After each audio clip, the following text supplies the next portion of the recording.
Hello, and welcome to the first episode of Star Trek Sundays. I'm Victoria, and with me is my co host T.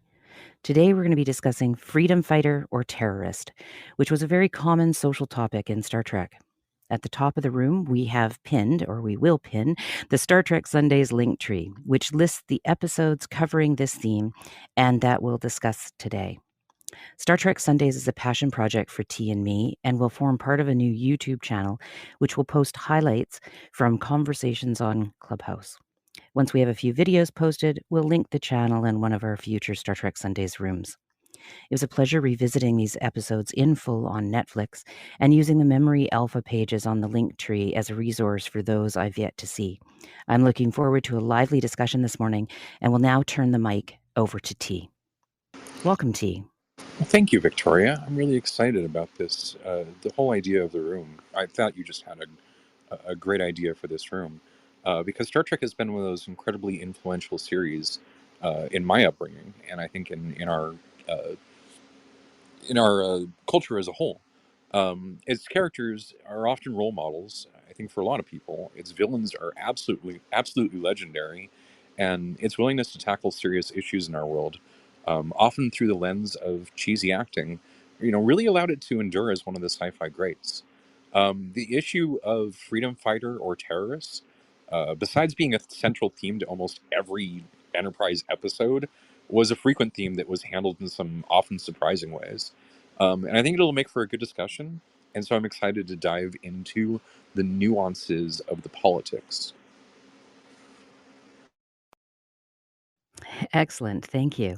I have linked the link tree up. If anybody's interested, they can go there and we'll be discussing some of these episodes.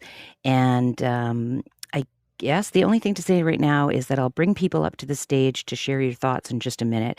I just have a couple of questions for T that I'd like to explore with him. And then once we've explored those, we'll invite everybody up or whoever wants to share on those same topics. So the first one would be T. Would you join the Federation to fight for freedom, or do you think they're actually terrorists? So I personally would probably join the Federation. And the reason that I say that is that they are one of the most dominant forces in the galaxy. They have superior firepower to just about every other faction out there. And if given the opportunity, I would love to serve as an officer. I think being aboard the Enterprise, even as just a passenger, like having a family there, would be an amazing and exciting adventure. I recognize that this isn't the path that everyone would choose, and everyone's going to have a different way of seeing this, but I think that there's a lot of value to be gained personally by having that sort of discipline, that role in exploring the galaxy, that opportunity to make new discoveries, to help keep the peace of the galaxy, to really battle again for the values that I believe in. I think those are all things that are attractive to me. Yeah, when I first started watching it, particularly The Next Generation, I thought it would be a great place. But as I've revisited some of these things, it does sort of feel like, well, we'll get into it a bit later when we talk about the high ground and and and how similar the Federation is to some of the empires around the world today. So I'm interested if anybody in the audience would join the Federation. So I'm going to invite a few people up. Hopefully they'll come up and discuss this with us before we move on to some details of the episodes. So I'm inviting everybody up if they want to come up. Hey, Chris, thanks for joining us. Um, what do you think? Would you join the Federation to fight for freedom, or are they actually the terrorists? I was actually really surprised how many differing thoughts I had to that question when you asked it a minute ago. I don't know. Because on the one hand, well, I'd just be an extra, so I'm probably gonna die or something. I'll probably be the A one to red bring aboard the virus or something like that. Um, Yeah, I don't know because I mean there's a chance of that, right? If it's still a show, but let's say it's a reality thing and this is a real ship and the Federation is real, and do I join the Federation? Probably. I think T's answer was pretty good. The sense of adventure is there, right? The question would be whether I would just be stuck in my quarters or my working space while, the crew of the what's the word, of the controls, the captain and number one and everybody, the bridge. Yeah, that's what I was trying to say. Unless, because it's usually just the folks on the bridge who get to have all the fun, and everybody else is, well, they're lucky if there's some sort of a little vacation on a planet that they're visiting, right? So I'm not sure if I could be high ranked real quick, maybe. Well, that's interesting because I think that people like Jordy get a lot out of their job, like working on the warp core. I think there's a lot of opportunities where he got to explore a lot of cool technologies. Right. I think And the that doctor, the those would be right exceptions. But and I mean, like, or the doctor, they're yeah, they're part of that crew, is what you know what I mean? yeah. They always The go. problem is that if you don't join, you don't get access to that technology, and so in a lot of ways they can be seen as the opposition, because just because you don't want to kowtow to their way of life and their way of doing things and their military style, right? You don't get access to their utopian replicators and all of the ability to travel anywhere and all those things. You have to work for gold pressed platinum and do all those things. So I think that a lot of people would tend to say that there's something to be said for working for a living rather than sort of just riding around in this utopian, right? Have you ever thought about not being in a utopian opportunity and what that would be like to not be in there, or to have the Federation reject you, Chris? No, can't say I ever thought what would it be like to have the Federation reject me now. I mean, like, if you were a Klingon, that would be a problem, right? And I mean, there's obviously exceptions, but for the most part, you probably wouldn't be in the Federation. So I guess the question is, would you Right. then see them as the terrorists, assuming you were a Klingon or something?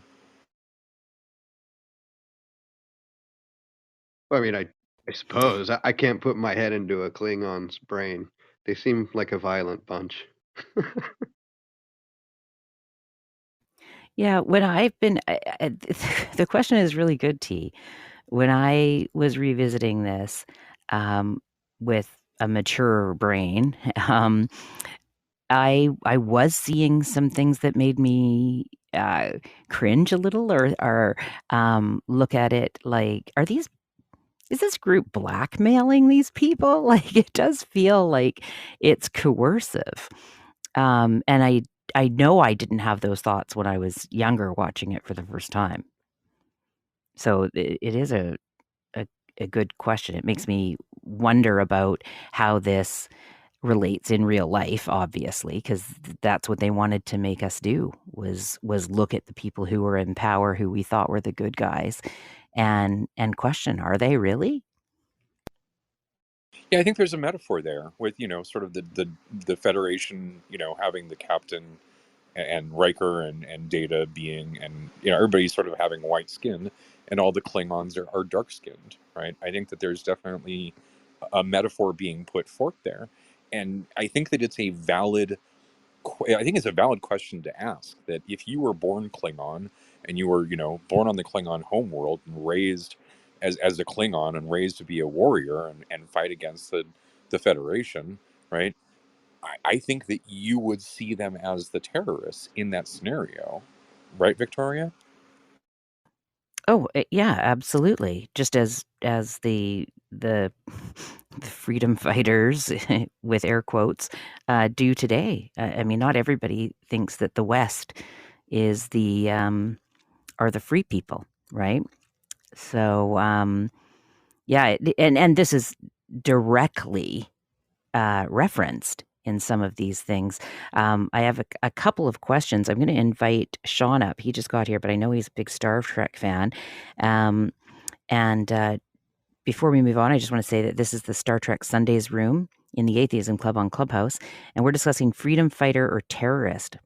So the next question I have for you, T, is well, I'd like to move on to the high ground because this kind of relates to what we were talking about just now about whether the Federation are actually the terrorists.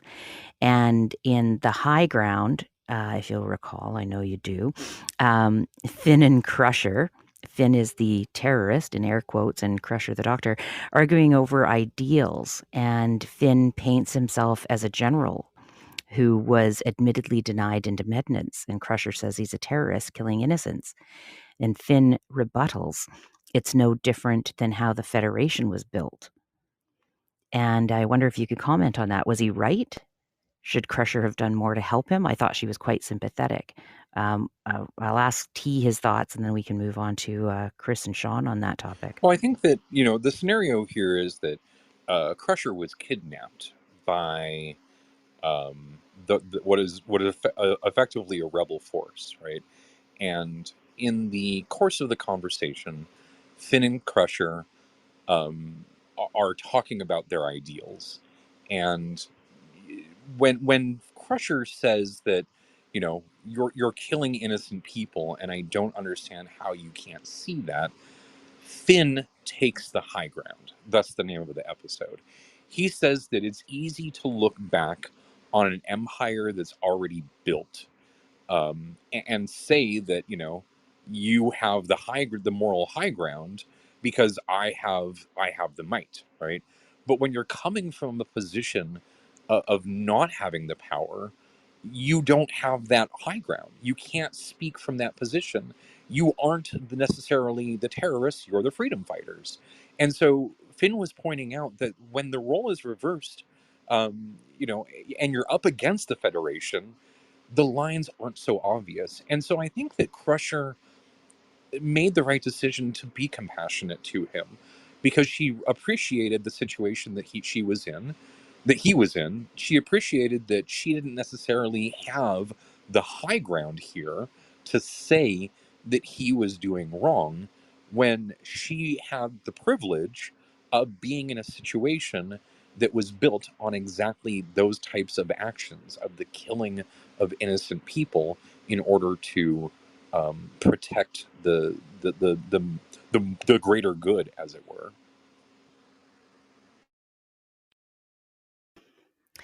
Yeah, yeah, it's interesting. The whole innocent people thing is interesting because there's always innocent people on every side of this.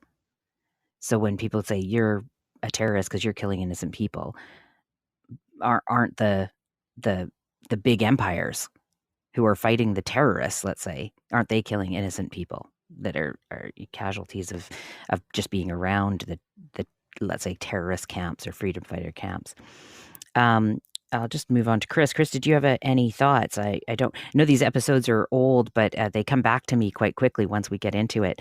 I'm just wondering if you had some comments on that topic.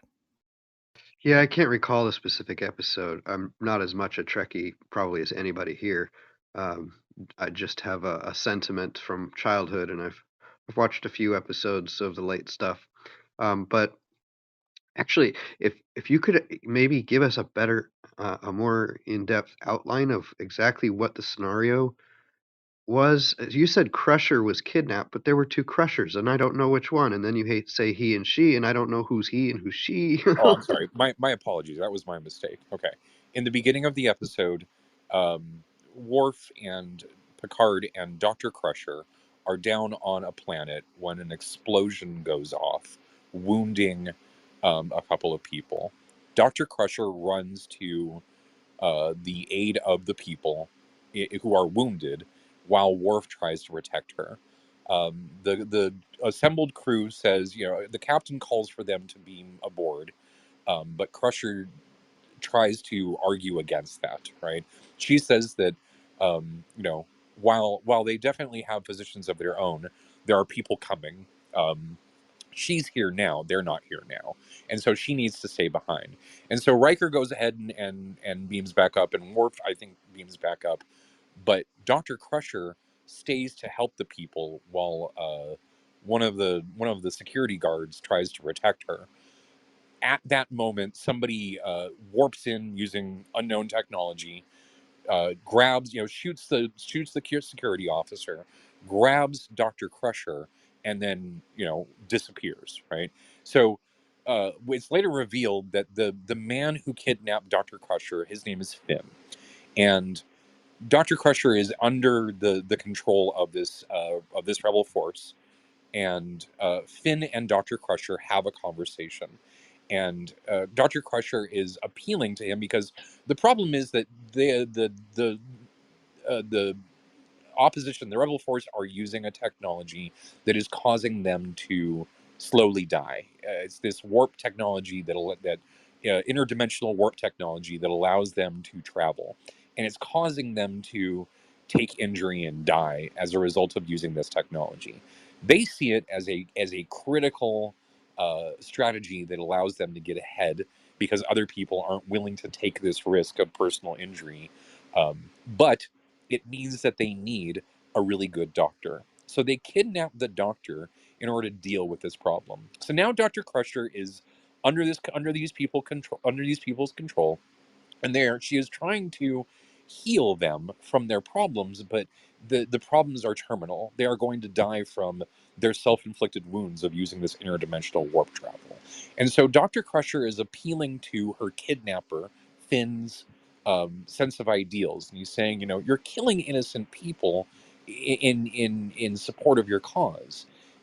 How can you not see that this is terrorism? And Finn responds by retorting that he's a general. He's like George Washington. And Dr. Crusher says that it's not a situation where uh,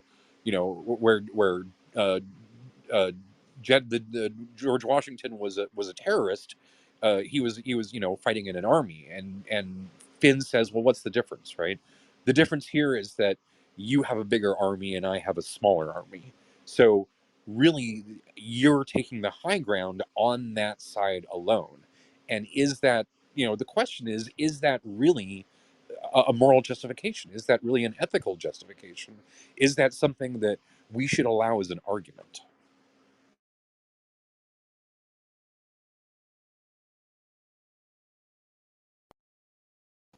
So Chris, the Dr. Crusher was the female doctor, and her son was Wesley Crusher, which was the younger one, but wasn't really much in this episode. Yeah, he didn't come aboard till later, I don't think. All right, shall we move on to the next topic, Victoria? Yeah, that'd be great. Yeah. So just a reminder, this is the Star Trek Sundays room on the Atheism Club on Clubhouse. We're discussing freedom fighter or terrorist. And my next question, because it was one of the episodes I watched this week as well, is and T, maybe you'd like to give an overview of this once I ask the questions, but I'd like to talk about preemptive strike. And we had and I don't know what her rank was, but Ro was Ensign. someone who, yeah, Ensign. and Yeah. ensign. And was she ensign when she came back from the training? Yeah, exactly. Yeah. Okay. So she had been a bit of a troublemaker in the past, and she came back on board. And due to the situation, Picard put her into a spy situation. And you can give a bit of a scenario, but my question is, she ends up betraying Picard, and I want to know if you think that she did the right thing. And did Picard do the right thing in using her in general, given her past, but also using her because she was so new? So perhaps you want to give a little bit of a brief scenario of what the show was about. It is also linked in the link tree if anybody wants to read a longer recap, and then we can get back to the questions of, did she do the right thing by betraying Picard, and did he do the right thing by using her?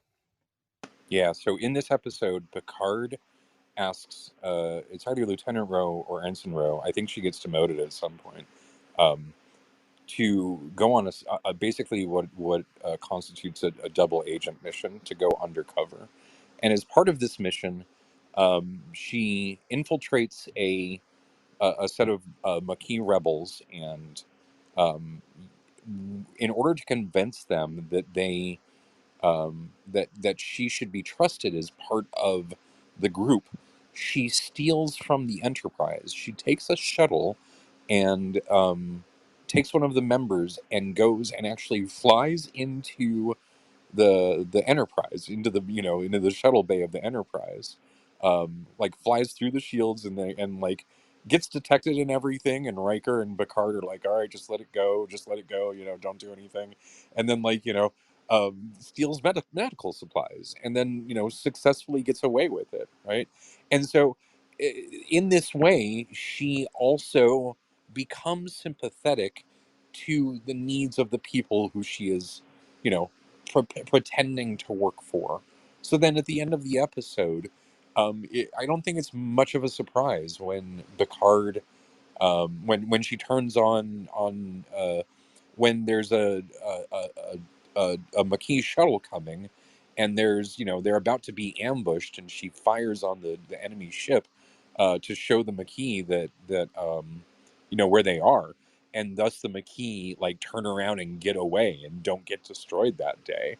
um, and so for this, she gets locked up and put in the brig, and then um, she right before she gets taken away, she says to tell Picard that she's sorry. She feels remorse for having betrayed Picard. So I think this is one of those really hard situations where part of me is very torn because she's betraying orders. And that's not what you join the Federation to do. You've joined the Federation to follow orders, not to be a traitor, right? On the other hand, I too would have probably become sympathetic, given the situation where these people are literally stealing medical supplies just to stay alive because the Federation won't give them to them. You know, this is one of those situations where, in my eyes, the Federation became terrorists. Picard chose absolutely the wrong person for the job in every way imaginable. I feel like he did this knowing he was going to fail, and then I feel like his anger, like the very last scene, is just how angry he is of himself. And I feel like that anger is in knowing that he failed. He failed to choose the right person. He failed to make a better choice with regard to, what it is that he was going to, who's going to choose. So I think that's a very potent episode where Picard learns a lesson. Um, and I think that sort of we all learn a lesson about who the terrorists actually are, right? And in this situation, I think it is the Federation. Yeah. That was a great recap. I agree. I agree there that I had some mixed emotions, and really could empathize with her when she was with the people, especially the older gentleman who she became close to. And but it was interesting at the very end when she told Riker, um, tell Picard I'm sorry. You could really see that Riker was sympathetic to her as well. And Yeah, he was. Yeah. I yeah, it leaves you with so many questions, right? These are great prompts for some contemplation. I want ask So first of all, first and foremost, right? The dish that that they shared, the old man and Roe. I want to know whatever Hasperat is because it sounds delicious, right? yeah, exactly, exactly. That was part of the thing when she was like, "Hang on, we've got to have this dinner together," type of thing. So, Chris, I don't know if that rings any bells for you. If you want to comment on that type of betrayal. The other question I had, maybe I'll just ask T first, is do you think Picard had a right to be angry at her? And my thought was perhaps his anger was at himself as well. So, do you want to cover that, or should we? Yeah, I think he was just wrong, like straight up, right? So any anger that he had at her for betraying, him, he should have sent data. If that's how he wants people to act, then if he wants people to act without thinking, without emotion, right? He put the wrong person into the wrong situation, and I think that all of his anger was really at himself. So all of any anger that he had at her was simply projection. Right, right. Chris, did you want to chime in on this topic? I think I'm gonna stay quiet at the moment, but I'm enjoying. Okay, great. Sean, you must have something to say about this. You recognize this episode in the storyline. I do. It's not. It's a little bit more vague than the other one was. I wanted to go back to the last episode with Finn and Crusher. By the way, Wesley was in that actual episode, and towards the end of it, of High Ground, um, they rescue Crusher, and Finn is shot and annihilated right there on the spot, which they didn't have to do. The Rudians didn't have to do that, and so that was a shock for everyone. And Crusher, had some love interest, of course, also. And it was a sort of a shocking end. It was like suddenly he's killed. And if I remember right, it's been a long time. I've watched a lot of different Star Trek since then. I think he sort of like it was sort of like a disruptor where he sort of just it wasn't a nice quick fall over death. But I could be wrong on that. But anyway, he's just sort of evaporated into nothingness, and so that was. It took her a while to come back to being back with the Federation. That actually was a mid-November 1989 filming of that episode. Um, and it was all about terrorism, also, of course, not only the Stockholm syndrome, but just terrorism in general, and that possibly both sides have moral high grounds in certain areas and are correct in certain areas. And yeah, so that was the shocking part. As far as Ensign Rowe and the Cardassian and the Maquis, um, who basically didn't want to accept the peace treaty between the Cardassians and the Federation, they were sort of rebels. Um, and they just didn't want to go along with the change in law and in the world order that they were seeing. So I never had great feelings towards them. I thought they were just sort of the rebels that couldn't accept following Federation and Cardassian rules. I felt much more for Finn and his people that they had a very good moral justification for their actions. So, and I never actually cared much for the character of Vincent Rowe, but that was just me. Yeah, she was kind of this little spitfire that just didn't fit in and didn't have much personality other than just sort of you know acting you know acting aggressive and disagreeable, I would say. Maybe she had a little bit of odd. I think it's oppositional defiant disorder or something. Yeah, So, yeah. um, well, before we go on to the next episode, this kind of reminds me of some stuff I was thinking over the weekend. Fight for freedom. Like, what is freedom? So, when I was preparing for this topic, I talked to a few people and read a bit of history, and it seemed that for the most people, freedom is a word like love, like where we can't really define it so much.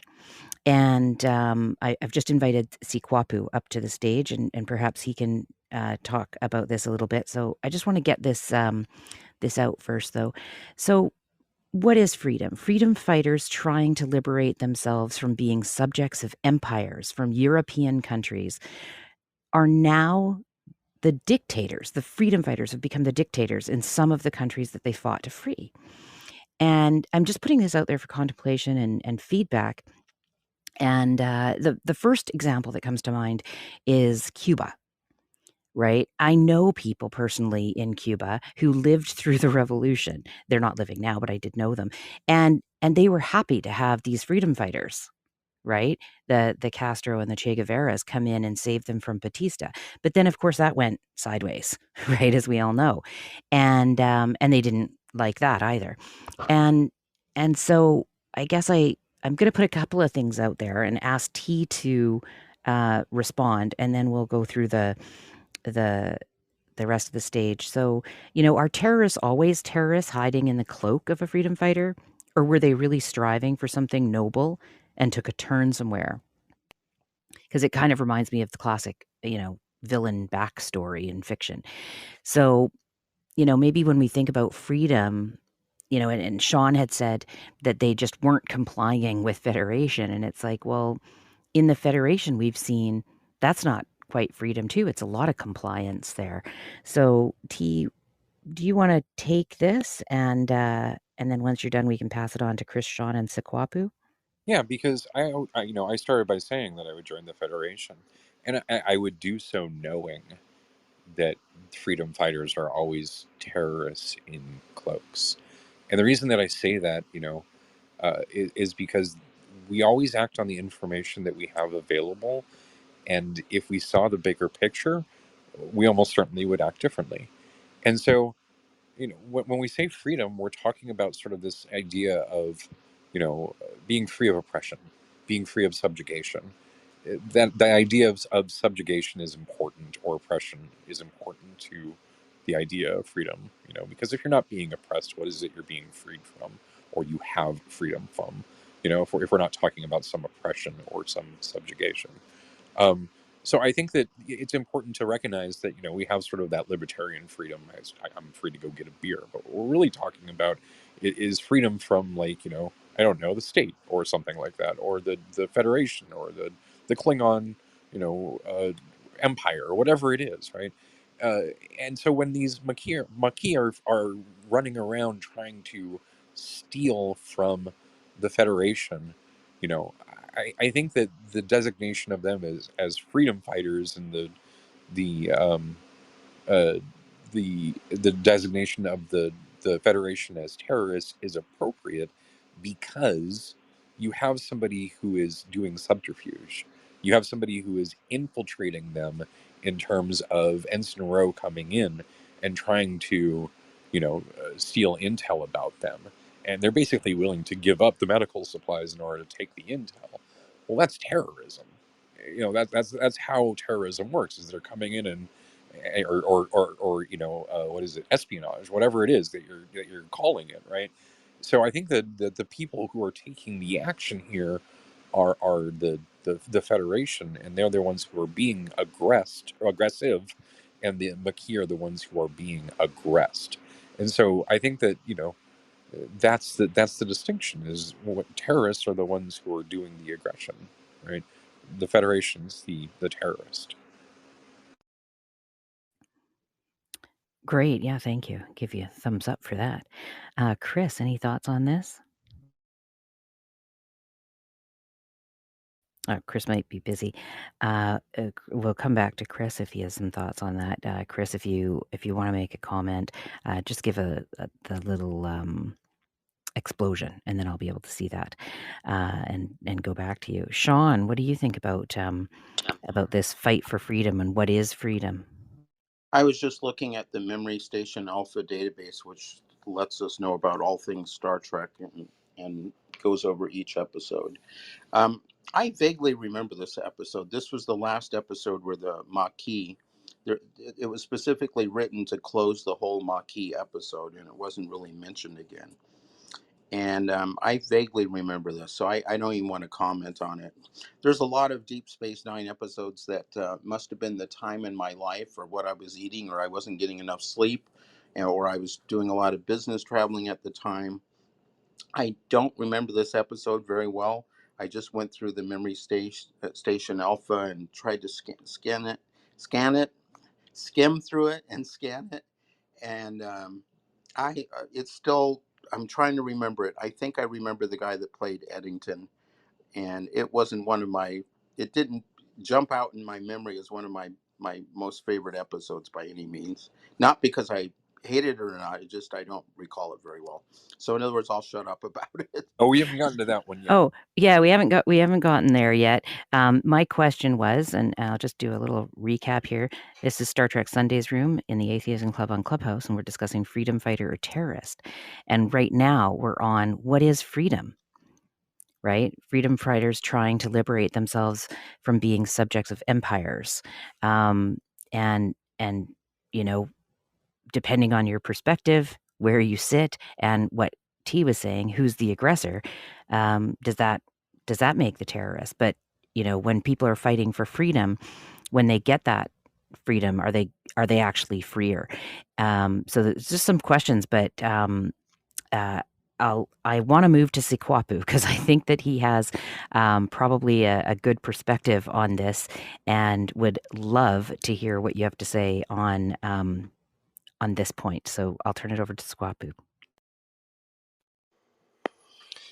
Yeah, I'll try to answer that question, but you guys can stop me because I'll probably get pretty triggered. But I first wanted to talk about Ensign Ro. I loved Ensign Ro. I wish they had kept her on. I always thought they didn't do enough with her character. And in terms of like characters like her, like Tasha Yar or what's her name, the half Klingon in Voyager. What's her name? Uh, I can't remember her name. Balana. Um, Out of those three characters, I thought the actress that played Ensign Ro was much better and played that type of character much better than, like, I never understood why people romanticized Tasha Yar so much. I didn't really like her or her character. And then Balana's character on Voyager was just, I don't know, too whiny for my tastes. But yeah, I think I wish Ensign Ro had survived. Um, Going back to freedom or terrorist, freedom fighter terrorist, I can't speak to Cuba, but I know that we're not getting the whole story there. I know much more about like Mexico and Bolivia and that kind of thing. And I think that what I have a problem with Clubhouse and like European descendants in the United States and Canada is they don't understand like the game. They don't understand how devious it is. I lived in Chicago, which is like one of the most corrupt cities in the United States. And when you're at the bottom, you see that the good guys are just as bad as the bad guys, if not worse than the bad guys. And the only reason why they can get away with being the good guys is because they know that they're the majority and they can manipulate other systems like the newspapers and the TV stations and the courts and all that kind of stuff. And so most Americans don't hear what the bad things that the good guys are doing. And, at least in my neighborhood in Chicago, the good guys were terrorists. They were terrorists. They kept the brown and black people quiet. So I know that's happened or is happening right now in Mexico with the several indigenous uprisings there, including my people, the Purepecha. Um, they get demonized. Actually, they're being sort of controlled by Israeli and Afghani and British counterinsurgency forces right now. And this is the irony, right? The indigenous people are called insurgents or terrorists or radicals here in this country too. I mean, when Obama started the Homeland Security Department here in the United States, all the reservations in the United States were on that list as possible terrorist threats. So it's a matter of how much information is given and how much power the terrorists have to spin their own story. Like Bolivia um, might seem tyrannical to some, but for the indigenous people, it's great. But it seems tyrannical to the people that are otherwise classified. They have indigenous ancestry, but they consider themselves Spanish or mestizo or something like that. And so they're the ones complaining. But for the indigenous people, they feel great about the administration in Bolivia.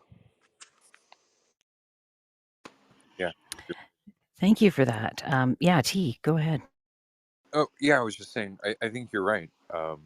I think that there's, a lot of interesting lines here because um,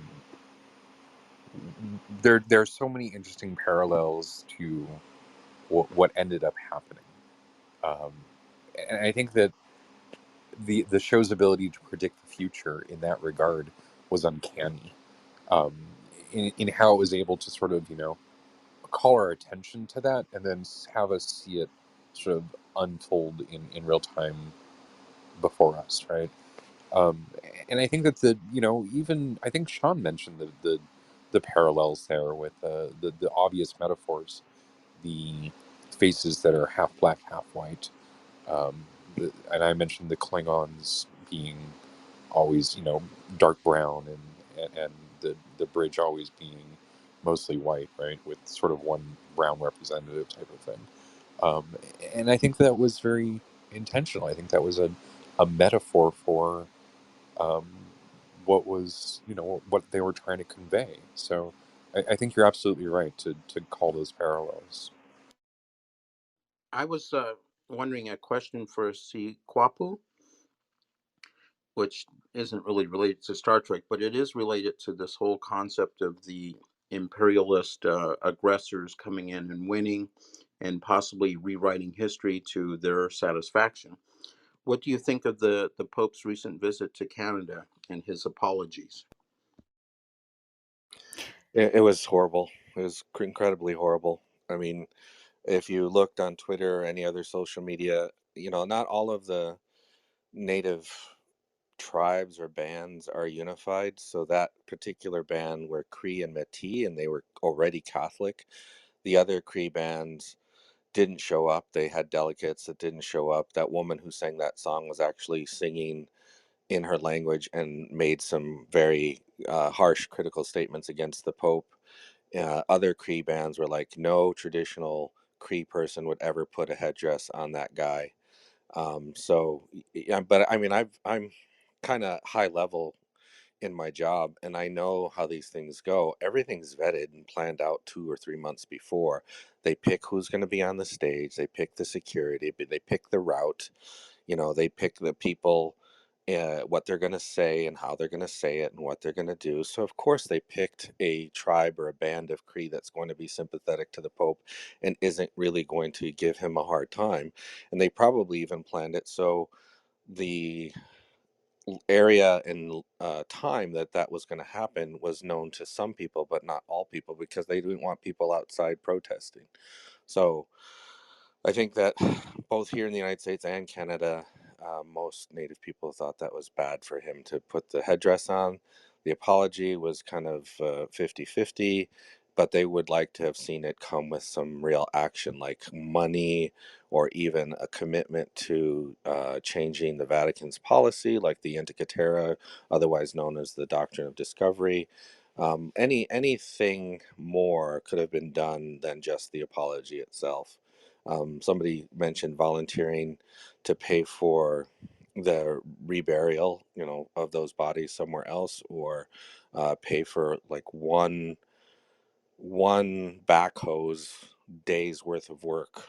Something. Did something other than just that apology with that horrible headdress on. I Thank didn't. you. I'm sorry. Go ahead, Victoria. So I just didn't want to get off topic here. I do appreciate Sekwapu's um, contributions on that and information, and I just want to throw it to T to see if there's something similar in the Star Trek world where someone's wearing an inappropriate headdress for the same purposes, because we do see that life mirrors art and art mirrors life. So perhaps we can talk about this on a later date or closer to the end of the room. I just wanted to invite John or welcome John to the stage. And this is Star Trek Sundays in the Atheism Club on Clubhouse. And we're discussing freedom fighter and freedom fighter or terrorist. And we were on the topic of fight for freedom and what is freedom. So, John, you came up to the stage while we were talking about that. Did you have thoughts on on freedom fighters and terrorists in general. And then I'm going to move it to another episode and ask T to recap an episode for us. But John, do you have a contribution? Yeah, how can you guys hear me well? Yeah, I can hear you. Check. Okay, great. I guess in the Star Trek universe, when I think of terrorism and terrorist organizations, I think more of the Deep Space Nine episodes actually. Um, yeah, and then I haven't watched any of the older episodes for a really long time, but I came over from Steve's room and I'm loving this room. And you're going to make me have to go back through and watch episodes so that I can contribute more later. But what do you guys think about that? I mean, there was always a lot of um, terrorism on Deep Space Nine, more so than I think any of the other programs. What do you guys think about that? Okay, great. Well, that leads us to the next topic because Blaze of Glory was Deep Space Nine. And just so you know, we will be having these rooms every Sunday at 10 a.m. PST. And we will have this link tree updated probably sooner rather than later as we go along, but T can let us know when it'll be updated, maybe Wednesday or Thursday, with the upcoming episodes that you can watch, because I used this link tree as a way to catch up with reading about the episodes we were going to discuss, as well as watching them, because they're all on Star Trek and I've got it, or they're all on Netflix. And I have to say, I was just absolutely in my glory watching these things again after so many years. So T, I'm going to throw it over to you, and maybe you can recap Blaze of Glory, which was Deep Space Nine, and we can talk about, did Cisco do the right thing to force Eddington to the launch site?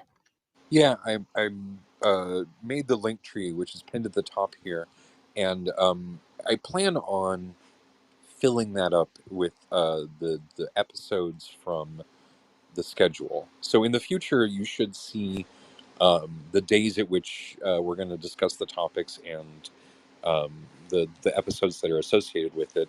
If you go there now, you can see the episodes that we're talking about right now. So in the future, please come back and see if we're going to talk about your favorite episode. I apologize for not having filled that up sooner.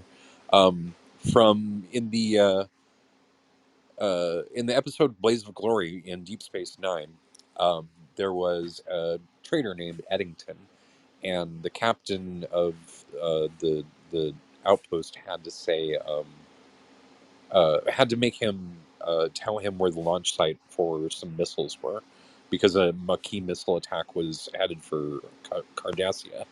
And so Eddington, being a Cardassian himself, I believe, was not wanting to give over the code to the launch site, and so he had to use some very questionable tactics here, right?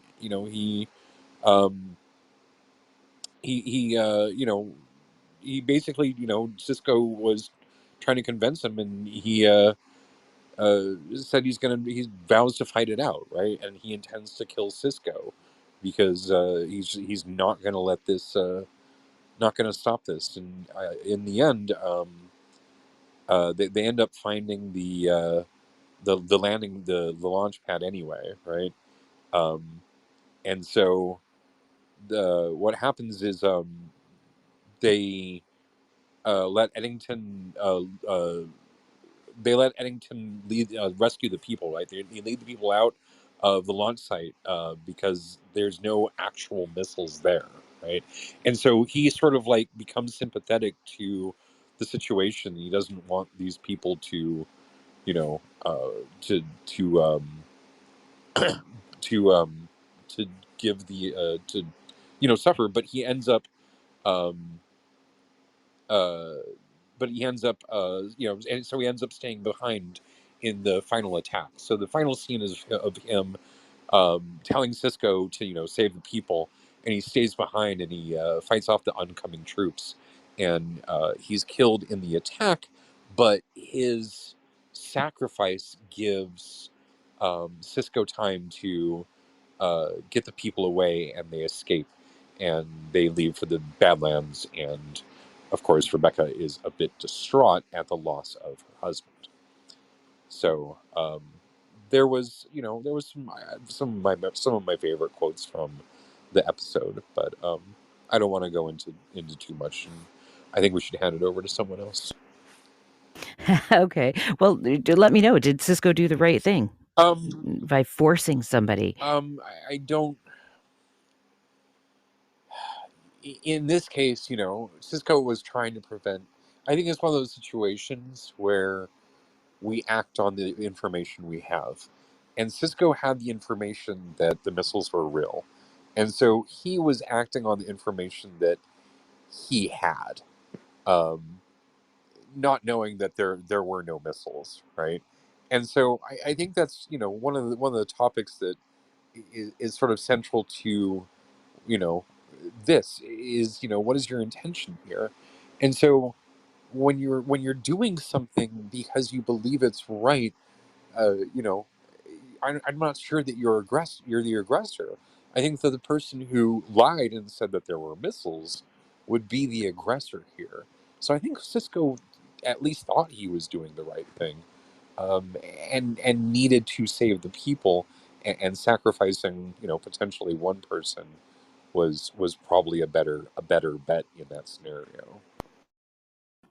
So it was the trolley Yeah, it was a basic cart trolley type of. problem. Yeah, is this Yeah. Wow. and Cisco was acting on bad information, right?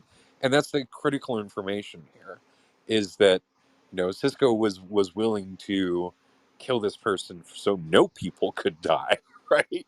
Because even if he didn't kill this person, no people would die. You know what I'm saying? Right? So Cisco was being forced into choosing, you know, the flip the switch and kill this guy part of the trolley, where the other option was flip the switch and no one dies, right? Wow. Wow.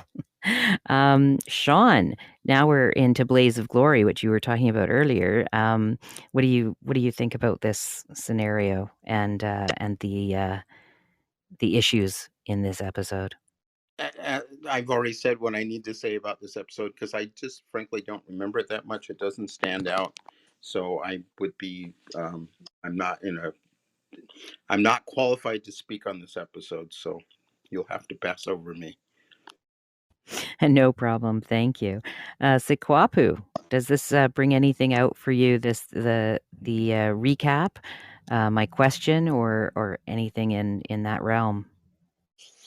Yeah, I don't know. The whole Maquis thing never made any sense to me. I mean, I knew what they were trying to do, but I mean, in the context of the Star Trek universe, it didn't make any sense. I mean, especially given that, it's this utopic society and you can go anywhere and make anything with technology. So I never understood why people would fight so hard to keep their planet or whatever. And the other thing is why, if it was disputed territory, I mean, they knew the Cardassians weren't going to give up so easily. Why would they even let people settle there? It should have been a neutralized zone or a DMZ, just like they have with not the Vulcans, the Romulans. They've had a DMZ with the Romulans forever, so it just didn't make any sense, especially given that, you know, you can go to the holodeck and have your perfect whatever you want to have, perfect life. So it didn't make any sense. So the whole Maquis thing doesn't make any sense. But given that, I thought it was super interesting the battling egos between Cisco and Eddington, because Eddington was obviously like super narcissistic and he wasn't really in it for the fight.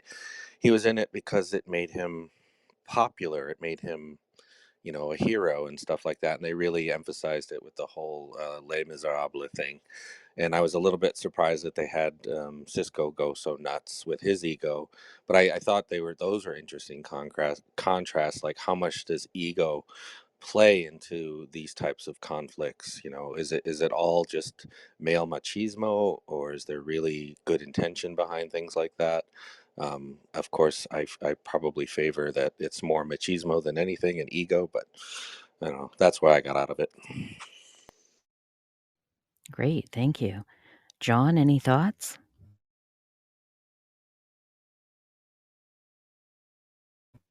Okay, John must be busy.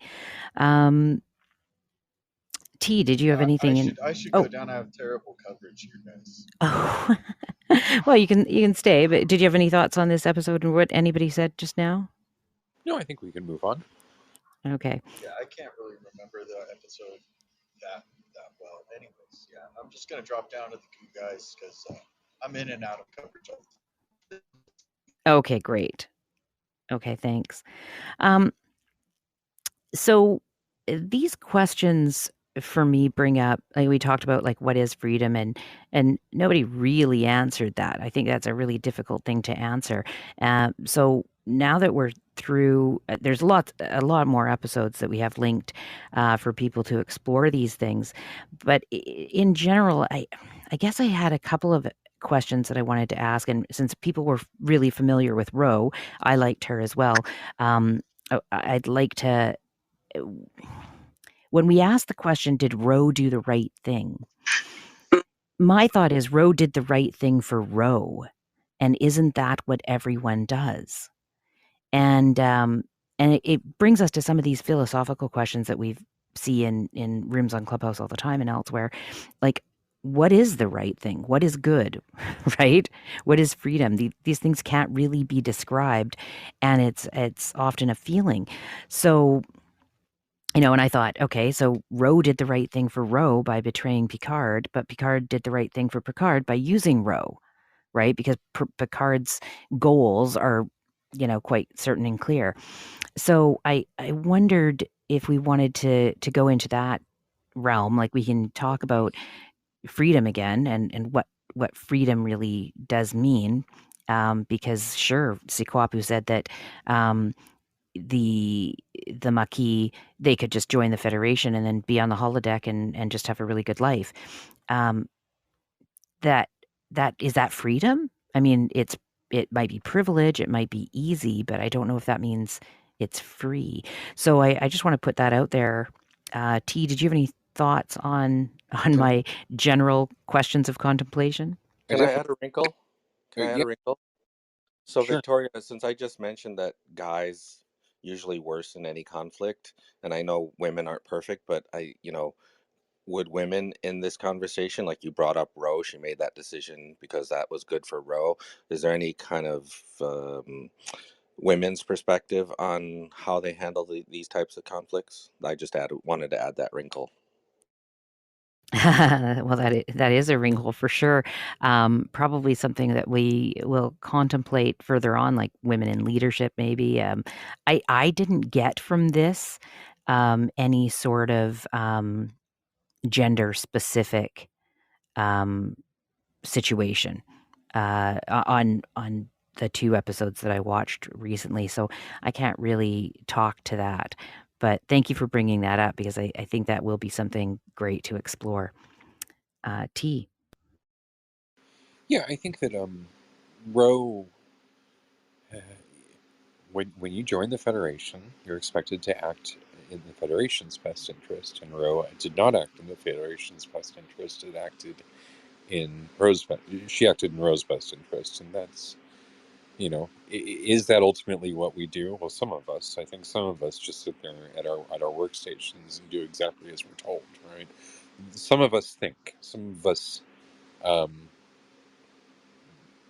and this is the point I want to make. Some of us make a careful decision. I think Roe made a careful decision. She decided to trade something for another thing, and in that making that care and in that making that careful decision, she thought a lot about the consequences, and she decided that the consequences were ultimately better uh, for her, because what she wanted was to see these people survive, and she was willing to give up the holodeck and the food and the whole thing, right? She was willing to give up the lifestyle in order to see this ship of people and this, you know this line survive. So I think that Roe did the right thing, and we need people like Roe in the Federation who are willing to do things like trade their rank in the Federation in order to keep the Federation in line. Does that make sense? Well, yes, it absolutely does. Yeah, as you were talking, I was thinking, and going back to the episode, as I did see it recently, I'm sure she would have felt freer, even though she would have had fewer amenities. There would be a sense of freedom. Would she be freer, like in actual fact? I don't know, but her experience would be that she's made a decision for herself, made a choice based on consequences and some thought, as you said, and the feeling of being freer. So I wonder if that translates into real life, and because we sometimes look. I think you and I had a conversation about Quebec. The province of Quebec wanting to separate from Canada so many years ago, and how they wanted to be free from Canada. And I do apologize because it was decades ago, so I don't remember all the details. And there was some violence. But if they had separated, they were leaving behind some amenities because they don't give to Canada, they don't give to the feds as much as the feds give to them. And then there are other provinces who give much more to the feds than what they take. And so if Quebec had been allowed to leave, from an outsider's point of view, they might have been worse off monetarily or something, but would they have felt better? And are people willing to make that sacrifice?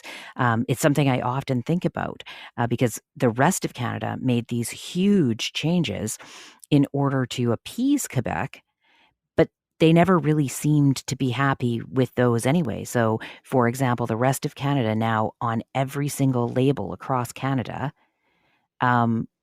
we have French and English, and we say that we're a bilingual country, but we absolutely are not a bilingual country.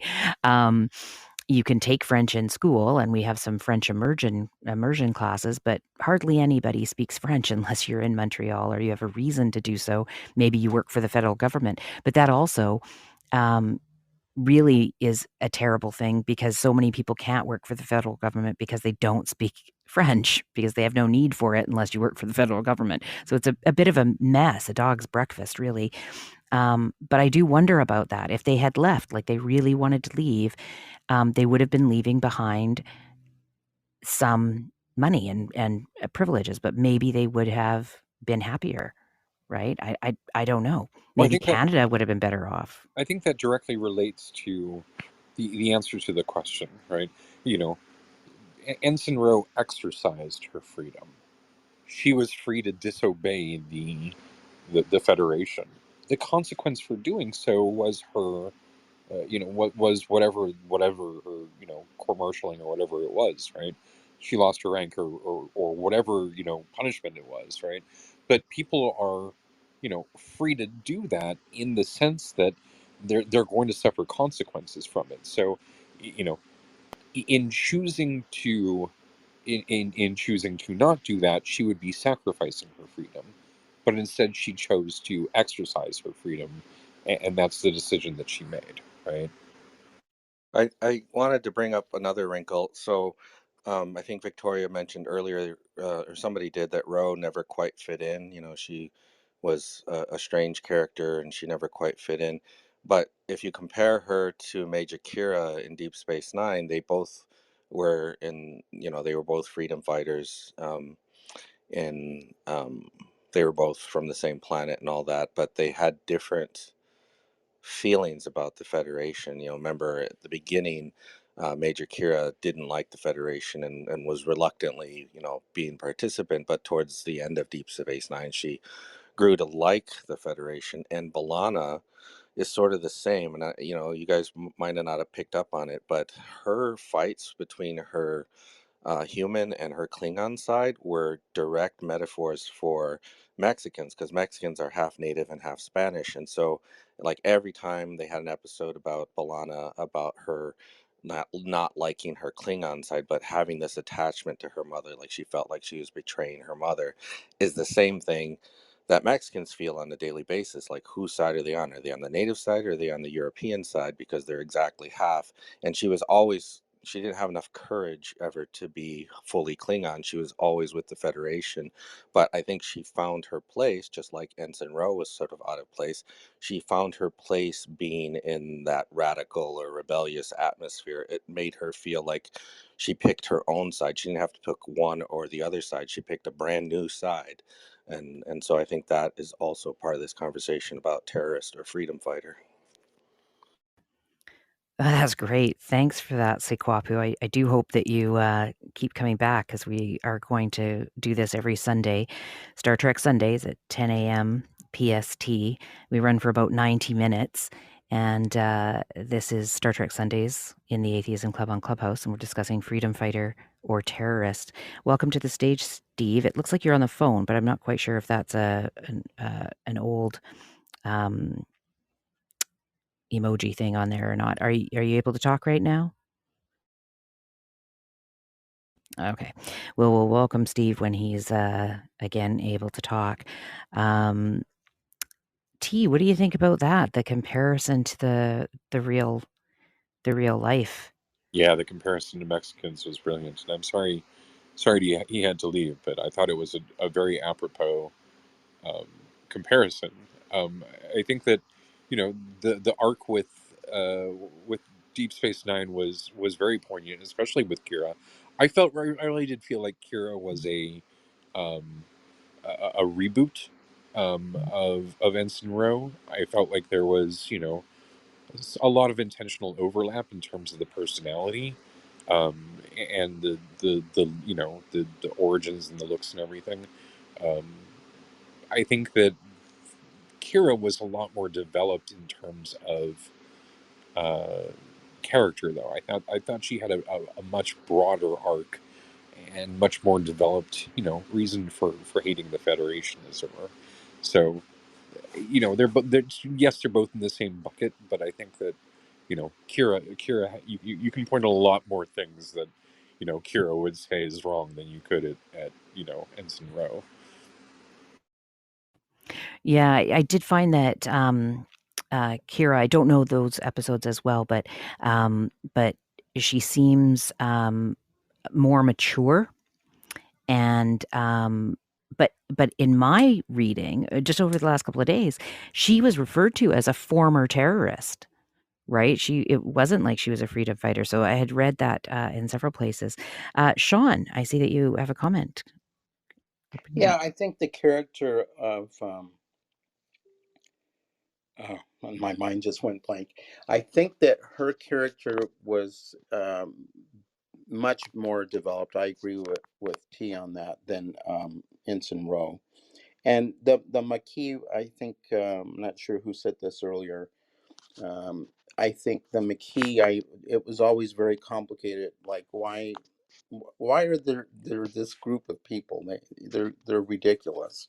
So I never got into the Maquis opinion very much. But overall, Star Trek greatly influenced my morality and my thoughts on life and politics. And I have a friend who grew up with Star Trek, and she is totally in love with Star Trek. She tells people that everything she learned in life was from Star Trek, and that's pretty much true. It wasn't from church or religion, it was definitely from Star Trek. And of course, Star Trek is just a composition of episodes like any other television series or movie production based on the writers and what they're allowed to write about, within limits. They can't get too wacky, they can't get too political, or else, the script is not approved. So, but with Star Trek, at least, these questions of morality, these questions of politics, these questions of what is right and wrong, what is the correct ethics of a society and values, were explored more than in most other series that were just trying to make us laugh or forget about our problems or whatever. And so it was always very positive for me. As far as the Federation, everyone knows it was a quasi military institution, but it was sort of like the best they could come up with. It was sort of like the United Nations with some teeth.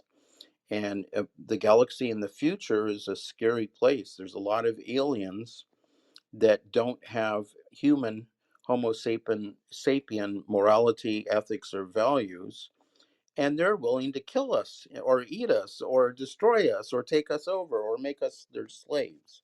So there was a need for this federation to not only be a little bit of a political, I mean, to not only be a political organization, but it had to have teeth where it could defend itself and go forward. And obviously, sometimes it made mistakes. And it's just like in life, there's not black and white, there are gray areas. Nothing is perfect. Um, but it helped to, explore what is right and wrong in humanity and what is the concept of right and wrong in other alien civilizations that are very alien to us. And I just want to finish one thing, and hopefully Victoria doesn't think I'm too off topic. I see I'm going through Facebook in the background here, catching up, and there's a quote from Neil deGrasse Tyson, which I think he's one of my mentors in life right now. And this is a quote. He says, "I dream of a world where the truth is what shapes people's politics, rather than politics shaping what people think is true." And I would support that 100%. And I land my plane. Great quote. Thanks, Sean. That's great. You know, yeah, I was that you said that the Federation is this military organization. Essentially, it brought me back to the high ground and revisiting that. That was the first one I watched when I started this research on this room, and it was curated by T. So I thank him very much for all of the prompts. One of the things that was said by Finn, which was pointed out, was because he said, you're supporting the enemy, right? And they said, well, no, we're not. We're, Dr. Crusher said we're neutral. And he says, no, you're not. You're supplying them with medical supplies and you're not supplying us. And Dr. Crusher looked a bit shocked at that, but in a way that was realizing that, yeah, that's not neutral. And it really hit me because there's so many times where you think just by keeping certain people alive, like you're not taking sides, but you are unless you're trying to keep everybody alive, right? And what do you do with that? So I wondered if T, you had any thoughts on that. It's sort of going back to revisiting. Maybe we can bookend the room by going back to high ground because it hit me quite a bit watching that this week. Yeah, I think there was there was a reason for the ordering, right? I wanted high ground to be, the first thing that you sort of came across we talked about this topic, because I felt like it was one of the most poignant episodes on the topic. It really showed the fact that it was, and I in thinking about this, I realized that I had this discussion about Stockholm syndrome before, and how this was a display of it. And I think that this was one of the cases where they got it right. Um, because a good sci-fi takes something that you can imagine and makes it a reality. And fantasy is something, where you're hoping for it, but science fiction is like, you're taking your fantasy and you're trying to make it real, right? And so good sci-fi is one that makes you think about where you're headed, where you're going with this. And I think that by taking it to a place, even though we are in a fictional setting, we are in a utopian world, where you're going to a place where you can identify with this character and this character's choices of you know of falling in love with Finn, and being mad at the Federation for his death, and for the whole situation, right? The whole way it was handled, I think, was a classic example of mishandling by the Federation. I think it's one of those cases where, you know we look back on it and we can obviously see it, but you know things could have gone differently. in that situation if they had acted differently. So I think that it makes me question the whole idea of the Federation, because yes, it's exactly right. It's a military operation, and it makes me really question that, right? Um, should we really be, should it really be a military operation, or should it be a humanitarian operation? And I say that and even realize that that is wrong, because the Federation isn't just about humans. It's about, all races and all those things. So humanitarian doesn't even encompass what it is that I'm trying to describe. So maybe I need to think on that. Well, yeah, yeah, that's interesting. I never thought of it that way. Yeah, and by grouping all those other people who aren't humans into that is quite a narrow view. So I'll have to reconsider that. Um, yeah, the Stockholm thing, I still think there's a difference. So I have a little pushback. Well, I thought that Finn was an attractive man. I felt like he was more attracted to her, Dr. Crusher, than she was to him. And I still think that there is this difference. I am gonna look it up, this week just for my own, education, because I do think that there is a difference between Stockholm Syndrome and empathy for the cause, and I think that Dr. Crusher was leaning more towards empathy for the cause than just an attraction to the leader, and maybe there was a little bit of both, and maybe it was made for us, maybe it was made in a way that it was to be not clear which it was in order for us to have these conversations and contemplation. So, Sean. I would agree with that. It was a little bit of all of them. And after Finn was killed, and she said, "Why did you do that?" And I believe they said something to the effect as well, "We don't want any martyrs, there to be any martyrs," or something to that effect, which makes you wonder, because usually sometimes someone gets killed, they become the martyr, after death. So, but she could see that that was just useless violence, and he did not have to be killed like that. Yeah, they did say something at the end where he now is a martyr, but they didn't want him, if somebody else would step in to take over the leadership role, and now they have a martyr. It was interesting. I was surprised when they said it, because it was said like, we still want him dead, but now he's a martyr. So that it was, I felt like it was being done as just revenge feelings, like, let's just get rid of this guy. Yes, I agree with that. And in fact, then he did, I guess, become a martyr in a way. Yeah, the problem with becoming a martyr is you have to die to do so. That's why I'm Right. not a martyr to this very day. That's right. Well, this has been great. We're coming to close to 11:30, and T and I had decided we would do 90-minute rooms / shows. So, T, did you have any closing thoughts before I close the room? No, I don't have any clothing thoughts. Thought that was good. uh, yes, I think that first and foremost, the topic uh, was the things that people like Sean and I forget his name now. Sikwapu. Tikwaku, thank you. Brought to the topics, the information that they brought to the topic was absolutely incredibly awesome. It was genuine. It was factual. It was uh, relevant to the situation that we are in, and I think that I'm so incredibly excited to um, go ahead and um, work on that link tree at the top here. Get that schedule up so that you know when the next episode is, what the topic of that episode is, what episodes we're going to be discussing. The questions, the type of, so you can expect those types of things from it, and so you can go ahead and watch them in advance. So I hope to have like up to 3 weeks available for you.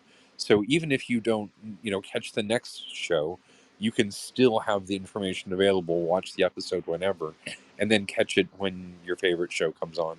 So I'm excited to have that available. I'm excited to do this again with Victoria, and just thank you very much for the opportunity.